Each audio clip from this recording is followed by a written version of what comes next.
మాజీ మంత్రి జోగి రమేష్ కొడుకు అరెస్టు నేపథ్యంలో అగ్రిగోల్డ్ భూములపై పొలిటికల్ డైలాగ్స్ పేలుతున్నాయి. అరెస్టు వెనుక రాజకీయ కుట్ర దాగి ఉందంటున్నారు జోగి రమేష్. అగ్రిగోల్డ్ ఫిర్యాదు మేరకే అధికారులు చర్యలు తీసుకుంటున్నారని కౌంటర్ ఇచ్చారు మంత్రి పార్థసారథి.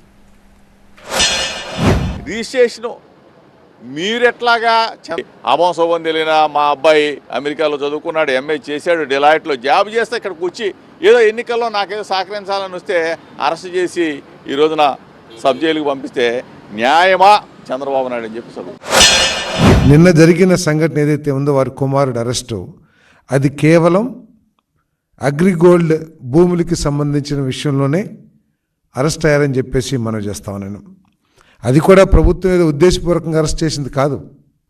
అగ్రిగోల్డ్ సంస్థ తమ భూములు అన్యాక్రాంతం అవుతున్నాయి, తమ భూముల్ని తప్పుడు ధృవీకరణ పత్రాలతో లేకపోతే తప్పుడు డాక్యుమెంట్స్తో ఆక్రమించుకుంటున్నారని చెప్పేసి కేసు ఇచ్చిన సందర్భంలో ఈ అరెస్టులు జరిగినాయని చెప్పేసి మనం చేస్తాను.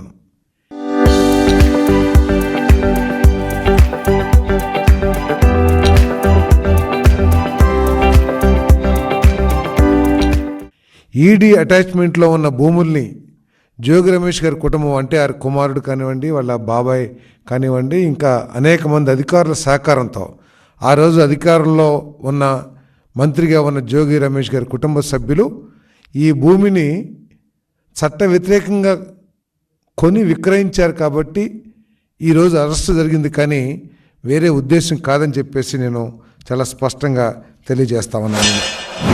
అగ్రిగోల్డ్ కేసు ఏముంటుంది అసలు? అదో పెద్ద బూతు. ఎట్లయితే సామాన్య ప్రజలు ఒక ఆస్తిని కొనుక్కుంటారో అట్లాగే నా కొడుకు మా బాబాయ్ గారు కొనుక్కున్న తర్వాత కొన్నాళ్ళ తర్వాత దాన్ని విక్రయించడం జరిగింది. ఈడీ అటాచ్మెంట్ ఉన్న భూములను కూడా కొనుగోలు చేయటం ఎంతవరకు సబబో ఒకసారి ఆలోచన చేయాలి.